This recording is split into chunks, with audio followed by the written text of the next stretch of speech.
Hi, it's December 26th, about 9:30 a.m. Just got done doing a coat of paint on an accent wall in one of the other rooms in the house. Took a little break, got Pod Farm installed on the iMac, which is what's filming me right now. Slowly getting everything that's on the PC duplicated to the iMac. And one of those would be the Pod Farm, so I can record all my guitar and vocals and stuff. I have all the presets in my pedal board um, copied into my Pod Farm library. So the only time I really have to pull the pedal board out is if I'm using the expression pedal, which would be a volume pedal for doing things like volume swells, which I don't do a whole lot of, but I do on occasion, and the wah wah pedal, the crybaby. Um, Other than that, I pretty much do a lot of everything in the box. You can see a mic stand there. Where is it? Right there behind me. I see it in the reflection. It's kind of weird being reversed images, but so I'll pull a mic out every now and then to do my vocals or to record acoustic guitar.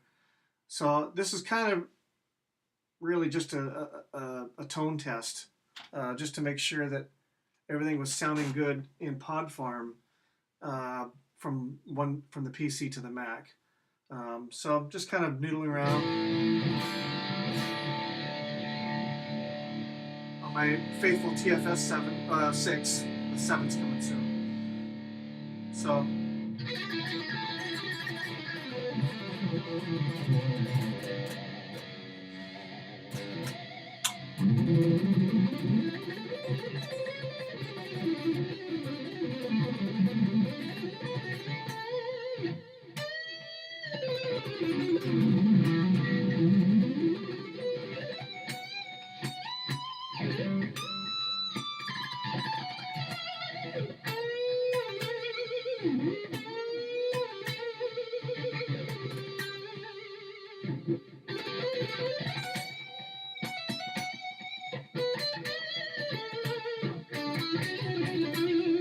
when I'm looking for subtleties in my guitar tone, I know how this guitar plays and sounds and feels in just about any type of room, temperature, climate, humidity imaginable, because this has been my main instrument for a little over 18 years since I designed it and we built it. And so it doesn't take much for me to figure out if what I'm hearing is uh, the room different or something in audio.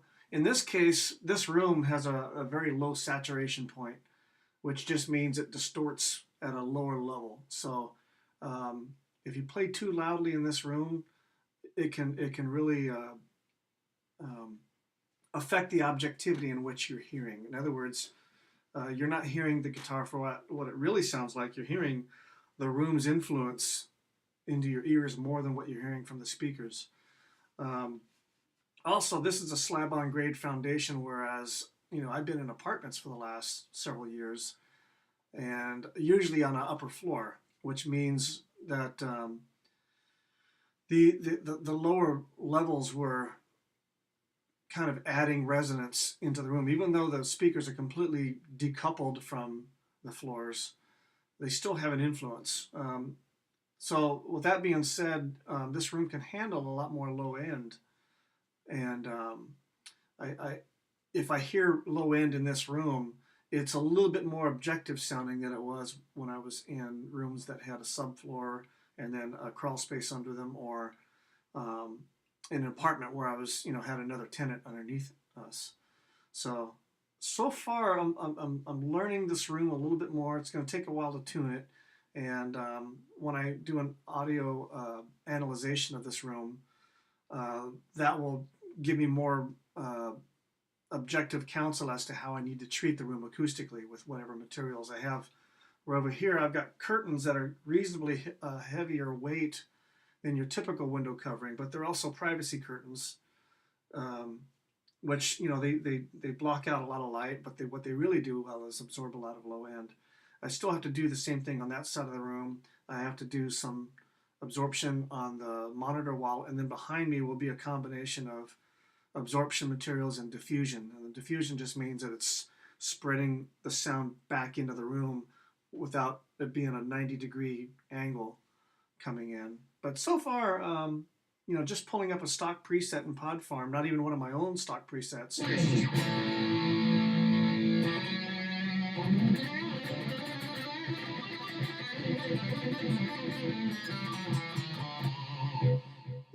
It's sounding tighter in the low end, which is something that we really need in our music in War Party, because Chris's bass is capable of subterranean levels of low end, along with upper mid-range stuff, since he plays a 6-string carbon bass.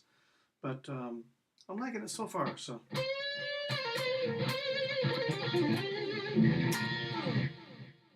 it's got a good even keel all the way across all the frequencies.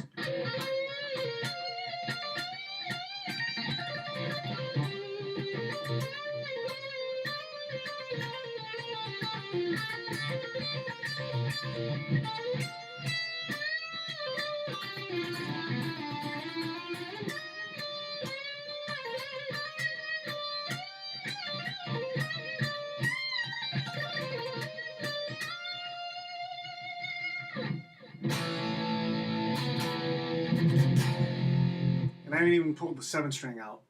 So the 7-string can get a lot of the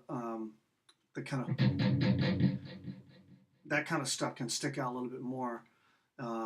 You'll hear that in the speakers, even just playing back stuff on iTunes. You'll hear that certain frequencies, especially where guitar is concerned, the lower mid-range frequencies, when you hear that aftertone, that's an indication that the room has got a little bit more going on. It's accenting that frequency more, and you're not hearing the room's flat response. You'll hear this a lot in guitar, especially, considering that a lot of modern players with lower tunings, they how do I say this fairly, try to use up as much of their frequency range as possible, and that actually works against the music. Every person in the mix of a band context needs to occupy their space, and occupy their space well. And then what also complements that is the arrangements. A good example of that is where Chris and I both play extended range instruments. I have a 7-string guitar as well as a baritone, and Chris plays a 6-string carbon bass. He's already playing down to low B, and I am too, a lot of the time.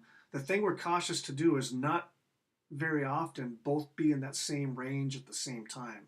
It pushes too much energy in that tuning, and it doesn't allow each player to be heard with distinction and clarity that complements the mix.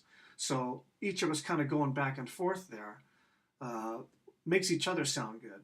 It makes the whole band sound good. So the more we do this in this room, and as Pro Tools enters this machine shortly, that's where the larger learning curve is going to be.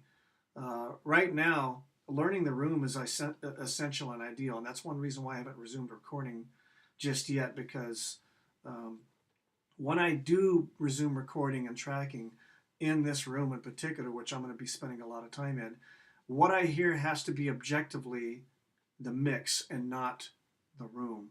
The room should complement the mix and work well with it, but if I give attention to one or the other to compensate for one or the other, the music will suffer. And so there you go. That's kind of a new beginning, and amongst many other. So thanks for watching.